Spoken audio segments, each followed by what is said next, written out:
Thanks for staying tuned. I'm Stanford Howard with the August 15th edition of the HGP Sportscast. We begin with cricket. Windies yet again stumbled to a defeat to India, this time in the one-day series, with the Universe boss Christopher Gale making his last appearance in the maroon colours. More in this report. It was another bittersweet moment for the men in maroon, after they got off to a blistering start with the opening pair who took to the oval after they won the toss and elected to bat. Gale and Lewis then put on a spectacular 115 runs in 10 overs to get the Windies on track to level the series. But then the Windies were soon put on the back foot after a change of bowling and a loss of 2 quick wickets. Then the rain came, and eventually the game was reduced to 35 overs per side. With Hope and Hetty Meyer at the crease after the rain eased, they didn't trouble the scores much and saw the pair going down cheaply.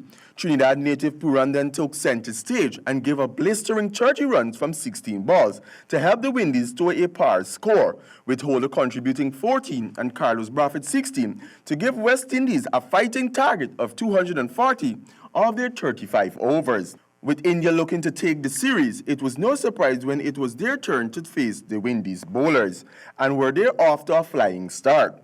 But a good-feeling effort by Fabian Allen and Kemar Roach got the big hitter Rohit Sharma run out after he was left high in midair after a full-stretch dive. But the day belonged to the Indian captain Virat Kohli, who produced another century, his 43rd, at the one-day international level.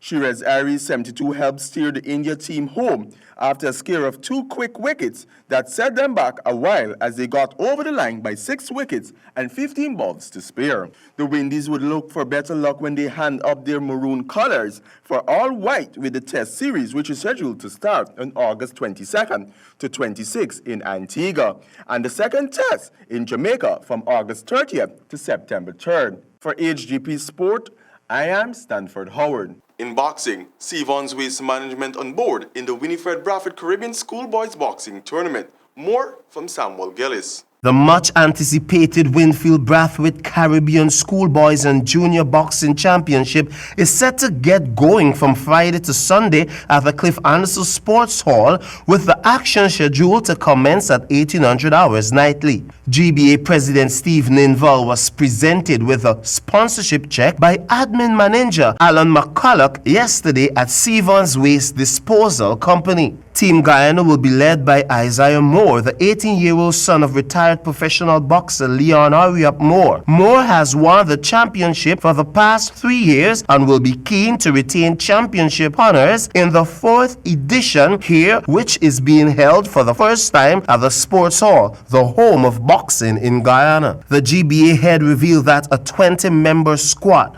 which includes 2 females, has been selected, but other boxers who are not a part of the Guyana team will have the opportunity and exposure of showing off their skills in an international atmosphere. 7 countries will participate, with Trinidad and Tobago bringing the largest contingent. The young boxers should have benefited from weekend encampments, which began on June the 14th. The GBA president informed that next year the USA, Venezuela, and Colombia are expected to participate.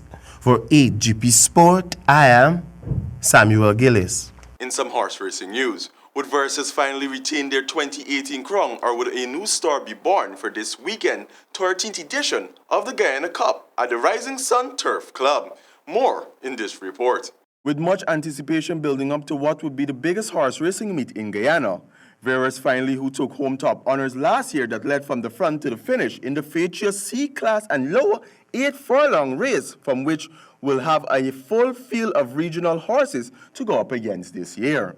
HGP Sport got a glimpse of preparation into the meet by some of the competitors who are set to participate in this weekend's competition.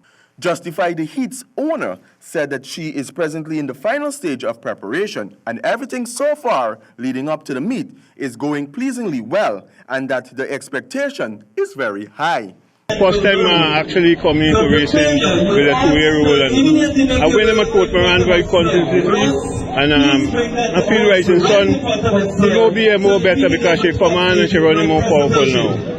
And I feel like I'm going to bring home the Guyana Cup 2-year-old back to Port Moran. Charles Baker, whose horse is named Red Region, said they're in for the win and not to lose, as he believes he has a strong chance of a repeat win from last year's 400-meter L-Class Trinidadian breed. Simple Side, who has been here for more than a month, is one of the new horses set to compete in this year's Guyana Cup. The owner said the chances this year is slim because it's the first time he'll be competing in Guyana. He has been preparing for a while now in Trinidad, and he looks fit and everything, so we got to see how it comes out.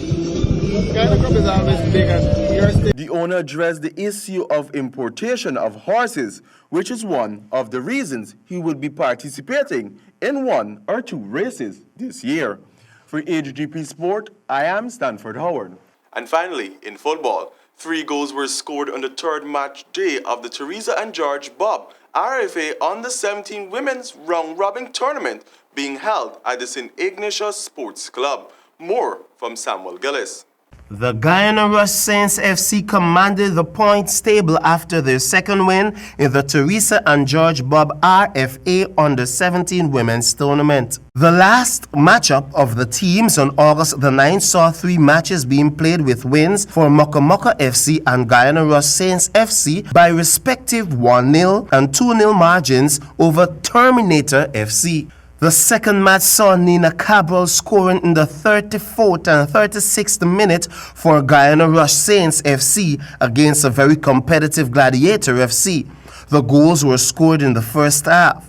It was the more competitive half, and the Guyana Rush Saints FC was the more dominant and eventually secured the 3 points in the championship as the match ended on 2-0. The tournament continues on Friday, where Sky Kings FC will oppose Moka Moka FC from 1700 hours. Terminators FC will battle Far East FC 1 hour later, with the final match from 1900 hours, bringing together Saints FC and Rising Stars FC. For Hgp Sport, I am Samuel Gillis. Thank you, Samuel. And that's all we have for this edition of the Hgp Sportscast. But do remember, never say never, because limits like fears are often just an illusion. I do bid you farewell. Until next time, over to you, Colwyn. Goodbye.